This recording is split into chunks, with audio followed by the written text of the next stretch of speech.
Hello everybody. मैं हूं विनोद वर्षन और स्वागत करता हूं आपका एक और नए हमारे यूट्यूब वीडियो में।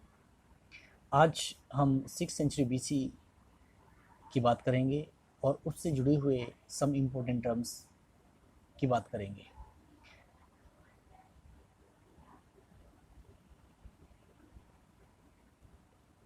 सिक्स सेंचुरी बीसी यानी कि आफ्टर उत्तर वैदिक काल, भारतीय राजनीति, भारतीय इतिहास 6th सेंचुरी बीसी में प्रवेश करता है और ये बड़ा ही इम्पोर्टेंट टाइमलाइन है भारतीय इतिहास के संदर्भ में। आइए इस समय की कुछ महत्वपूर्ण टर्म्स के बारे में जानते हैं। महाजनपदास, उत्तर वैदिक काल के छोटे छोटे जनपद अब महाजनपद में कन्वर्ट हो गए थे। राजा की शक्तियों में बहुत ज़्यादा वृद्धि हुई थी और ये शक्तिशाली महाजनपद नई व्यवस्था के अकॉर्डिंग पूरी तरह से उस समय शक्तिशाली साम्राज्य थे।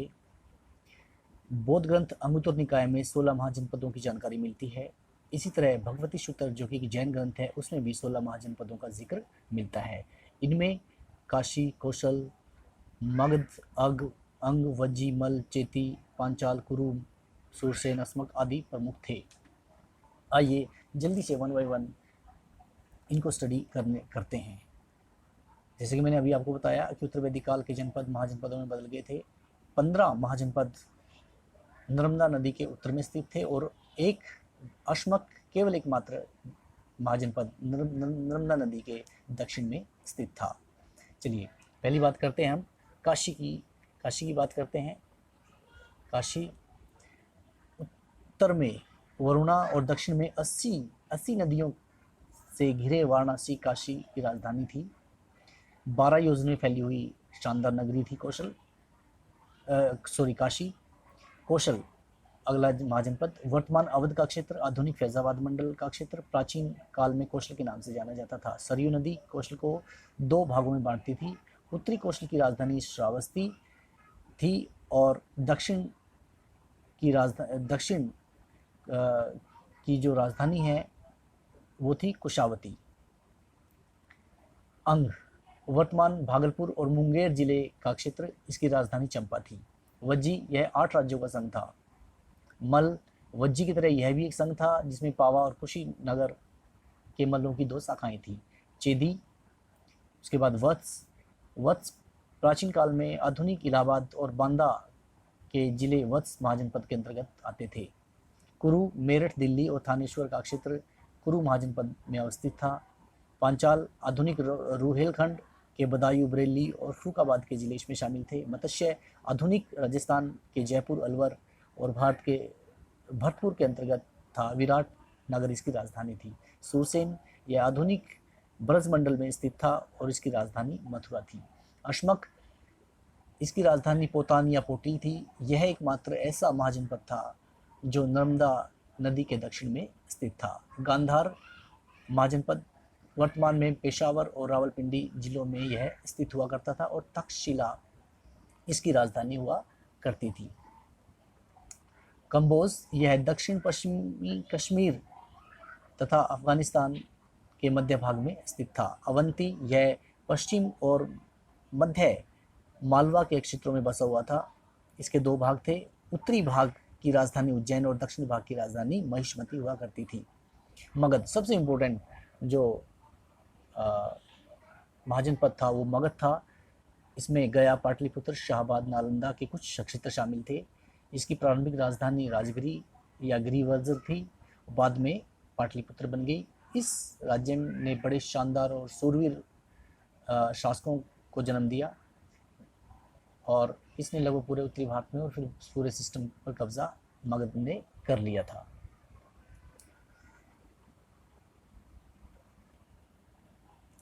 जल्दी से मैप को देख लेते हैं। 6th सेंचुरी बीसी का ये मैप है और इसमें 16 महाजनपदों को दर्शाया गया है। कंबोज देखिए इसकी लोकेशन, गांधार की लोकेशन देखिए, बिल्कुल पाकिस्तान में निकल चुके हैं।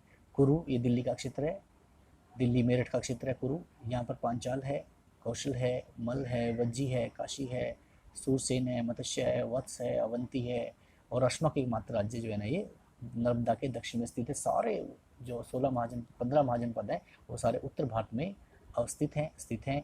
यहाँ पर मगध सबसे इम्पोर्टेंट मगध है, क्योंकि इसने यहाँ पर चंद्रगुप्त मौर्य, बिंदुसार आदि शासकों को यहाँ पे जन्म दिया और शासक हुए यहाँ पर मगध के, और जिन्होंने फिर पूरे उत्तर भारत पे कब्जा कर लिया। अंग आसपास के क्षेत्रों को, जितना अंग ने, वज्जी ने, मल ने, सभी को इसने अपने पास में मिला लिया। इसके ऊपर मैं अलग से सेपरेट वीडियो बनाऊंगा। फिलहाल जो है ना 16 महाजनपदों के बारे में जान रहे हैं कि किसकी लोकेशन कहाँ पर है और ये किस तरह से जो है ना छोटे उत्तर वैदिकालीन छोटे जनपद अब बड़े जनपदों में बन गए थे, बड़े स्टेट हो गए थे। राजाओं की शक्ति बहुत ज़्यादा बढ़ गई थी, आपस में इनकी खींचतान हुआ करती थी। इसके कारण आपस में भारतीय राजनीति काफ़ी प्रभावित हुई और अंत में मगध ने इन सभी को लगभग जीत लिया और पूरे भारत में संपूर्ण राष्ट्र की जो है ना इन्होंने यहाँ पे शुरुआत की। चलिए आगे बढ़ते हैं। रिपब्लिक्स, अगला इंपॉर्टेंट पॉइंट है रिपब्लिक्स। रिपब्लिक्स का मतलब होता है एक तरह से लोकतांत्रिक राज्य, लोकतंत्रात्मक व्यवस्थाएं वाले कुछ। देखो जहाँ पर इन सभी में राजतंत्र हुआ करता था, राजा का शासन हुआ था, राजा ही सर्वशाली था, सारे गुण राजा के अंदर थे, शक्तिशाली, शक्ति का पूर्ण जो सेंटर था वो राजा हुआ करता था। और अब रिपब्लिक्स की बात करते हैं। रिपब्लिक्स होते हैं जहाँ पर लोकतांत्रिक व्यवस्था भी थी, कुछ गणतंत्र भी हुआ करते थे, यानी कि रिपब्लिक्स गणतंत्र हुआ करते थे। 16 महाजनपदों के अतिरिक्त 6वीं शताब्दी ईस्वी पूर्व में 10 महत्वपूर्ण गणराज्यों का उल्लेख भी पाली साहित्य में मिलता है। पाली साहित्य एक तरह से बौद्ध साहित्य है, तो उसके अंदर 10 महाजनपदों का जिक्र मिलता है। ये थे कपिलवस्तु के साक्ष्य और बुद्ध के पिता यहाँ के राजा हुआ करते थे। कपिलवस्तु के साक्ष्य, यहीं से कपिलवस्तु और फिर जो है ना बौद्ध धर्म आदि की जो व्यवस्थाएं हैं वो निकलती हैं। रामगिरी के कोलिये, पावा के मल, कुशीनारा के मल, मिथिला के विदेह, पिपलीवन के मौर्य, सुषुमार के भग, अलकपम के वुली, केशपुत के कलाम और वैशाली की लिच्छवी। इसमें वैशाली की लिच्छवी का काफ़ी प्रभाव था भारतीय पॉलिटिक्स के अंदर। देखिए भारतीय लोकतांत्रिक व्यवस्था की जड़ें कहीं ना कहीं हमें इन्हीं गणराज्यों में नज़र आती है, जहां एक और मोनार्की टाइप ऑफ सिस्टम था, राजतंत्रीय व्यवस्था थी, वहीं दूसरी ओर भारत में साथ साथ लोकतांत्रिक व्यवस्था या गणतांत्रिक व्यवस्था भी थी। यहाँ के राजा का पद जो है ना, गणतांत्रिक व्यवस्था की यदि थोड़ी सी हम विशेषताएं देखें कि राजतंत्र में राजा का शासन वंशानुगत होता था, राजा सर्वशक्तिमान होता था, परंतु गणतंत्र में राजा निर्वाचित होता था। दोनों ही फर्क है कि महाजनपदों में तो राजा का पद वंशानुगत होता था, राजा शक्तिशाली होता था, लेकिन गणतंत्र में राजा का चुनाव होता था, शासन का प्रधान होता था, उसकी सारी शक्तियाँ सीमित होती थी। गणतंत्र में शासन का नियंत्रण केंद्रीय सभा द्वारा किया जाता था। राजतंत्र में सिर्फ राजा को सेना रखने, कर वसूलने का अधिकार होता था। हम दोनों ही बातें बता रहे हैं आपको, राजतंत्र में और महाजनपदों में और गणतंत्रों में फ़र्क है ये। जबकि गणतंत्र में सभी प्रमुख व्यक्ति और अपनी सेना और खजाना रखते थे। सभी गणतंत्रीय व्यवस्था को चलाने वाले लोग थे, वो सभी मिलजुल के शासन और प्रशासन का काम किया करते थे। राजतंत्र में पुरोहित राजा का प्रमुख सलाहकार होता था, परंतु गणतंत्र में पुरोहित की भूमिका गौण थी। प्राचीन भारतीय गणतंत्र वास्तविक अर्थ में गणतंत्र नहीं बल्कि एक तरह से कुलीन तंत्र थे। कुलीन तंत्र सभी ने कुछ लोग मिलकर व्यवस्था को करते थे, लेकिन गणतंत्र की आगे आने वाले समय में ये एक महत्वपूर्ण साइन होता है भारतीय लोकतंत्र को बचाए रखने के लिए। आगे है ट्रेड रूट्स एंड ट्रेडर। देखो ट्रेड रूट्स काफ़ी इंपॉर्टेंट हैं, क्योंकि व्यापार के द्वारा ही उस समय की जो व्यापारिक रूट्स के माध्यम से ही, व्यापारिक मार्ग के माध्यम से ही लोग एक दूसरे से कनेक्टेड थे। एक महाजनपद दूसरे महाजनपद से कनेक्टेड था, और इसके साथ साथ वो दूसरे देश के दूसरे लोगों से भी ये संपर्क हुआ करते थे। जो विदेशी व्यापार के लिए भी लोग प्रयत्नशील होते थे। यहाँ पर एक टर्म है वणिक, वणिक टर्म है यहाँ पर वणिक। इसका मतलब है कि व्यापार करने वाले व्यापारी को वणिक कहते थे या श्रेष्ठी कहते थे।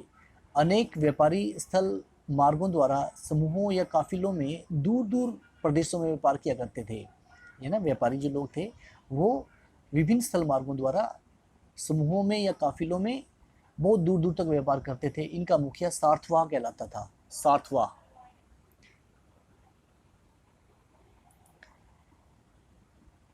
काफिले की सुरक्षा की जिम्मेवारी इसी पर होती थी। जलमार्ग से व्यापार करने वाले व्यापारियों का मुखिया वास्तुस्वा होता था, यानी कि जो व्यापारी जल मार्ग से व्यापार करते थे उनका मुखिया वास्तुस्वा कहलाता था। समुद्री व्यापार स्थल मार्ग की अपेक्षा अधिक होता था और जोखिम भरा भी होता था। इसमें लाभ या हानि अधिक होती थी। पश्चिमी तट पर बड़ोच एवं सोपारा तथा पूर्वी तट पर ताम्रलिप्ति बंदरगाह महत्वपूर्ण थी। भारतीय व्यापार लंका यानी कि ताम्रपर्णी, बर्मा, स्वर्णभूमि, बेबीलोन आदि देशों से व्यापार होता था। प्रारंभिक धर्मसूत्रों में ऋणों पर ब्याज 15% वार्षिक थी। उत्तरी भारत का सर्वप्रमुख व्यापारिक मार्ग उत्तरापथ था। ध्यान दीजिए, उत्तरी भारत का सर्वप्रमुख व्यापारिक मार्ग उत्तरापथ था। इसी मार्ग से अनेक नगर जुड़े हुए थे, जैसे राजगिरी, पाटलिपुत्र, वाराणसी, कंबोज आदि। यह मार्ग उज्जैन होते हुए बड़ोच भी पहुंचता था।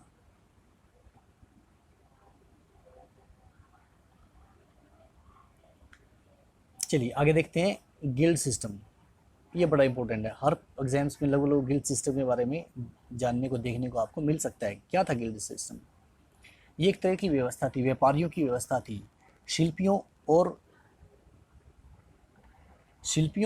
और व्यापारियों ने अपने हितों की रक्षा के लिए एक संगठन श्रेणी का निर्माण कर रखा था। इसी को गिल्ड सिस्टम बोलते हैं, गिल्ड बोलते हैं या हिंदी में श्रेणी बोलते हैं। ये संगठन कारीगरों को कच्चा माल की उपलब्धता करवाते थे।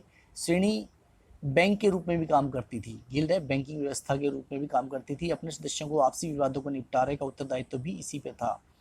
जिन्हें राज्य की मान्यता प्राप्त होती थी। जातक कथाओं में 18 प्रकार के श्रेणियों का उल्लेख मिलता है, जिसका प्रधान ज्येष्ठ या श्रेष्ठी भी कहलाता था। किसी भी स्त्री के बौद्ध संघ में सदस्यता के लिए पति के अतिरिक्त पति के संघ की भी अनुमति लेनी पड़ती थी। ये अलग रेफरेंस है कि यदि कोई महिला बौद्ध संघ में शामिल होती है तो पति की स्वीकृति के साथ साथ पति का जो संघ है उससे भी इसकी स्वीकृति ली जाती थी। 6वीं शताब्दी ईस्वी काल में ही पहली बार मुद्रा का प्रयोग किया गया था।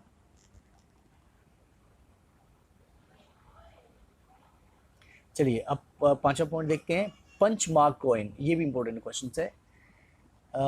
6वीं शताब्दी ईस्वी पूर्व का काल में पहली बार मुद्रा का प्रयोग किया गया था।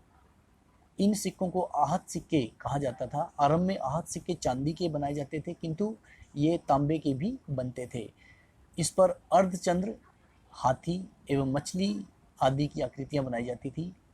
इस समय कारशापान, पाद, माशक, काकणी आदि सिक्कों की भी चर्चाएं हमें देखने को मिलती है। बिंबिसार और अजातशत्रु के काल में 5 मास्क के बराबर एक पाद होता था। पाणिनि के काल में पर्ण, निष्क, पाद, मास आदि का जिक्र हमें मिलता है। आगे है मोनार्की सिस्टम। मोनार्की सिस्टम मैंने अभी आपको समझा दिया कि राजतंत्र था। राजा सबसे महत्वपूर्ण होता था। सारी शक्तियों का केंद्र राजा हुआ करता था। राजा की अपनी सेना होती थी, अपने मंत्री होते थे और मनचाहे तरीके से बिना किसी के डर और दबाव के ये राजा शासक होता था। पूरी बागडोर शासन की, प्रशासन की राजा के हाथ में हुआ करती थी। जनता का इससे कोई सरोकार नहीं होता था। राजा वंशानुगत होते थे। राजा का पद पैतृक होता था। किसी राजा ही सेंटर्ड होता था। लोगों को किसी प्रकार कोई अधिकार नहीं हुआ करता था। तो मोनार्की सिस्टम सभी महाजनपदों में लगभग सभी में मोनार्की व्यवस्था थी। तो आज ये वीडियो 16 महाजनपद के बारे में थी। हमने काफ़ी कुछ जानना चाहा। 5-6 टर्म हमने सॉल्व किए। आप उम्मीद है कि आपके लिए हेल्पफुल रहेगी। यदि ये हेल्पफुल लगी तो वीडियो को जरूर शेयर कीजिएगा। और एक और रिक्वेस्ट आपसे, प्लीज़ चैनल को सब्सक्राइब जरूर कीजिएगा, क्योंकि इससे मुझे मोटिवेशन मिलता है। और किसी टॉपिक्स पे यदि आप वीडियो बनाना चाहते हैं कि मैं आपको उसकी जानकारी दूँ तो प्लीज़ ज़रूर कमेंट कीजिएगा। Thank you very much for watching video.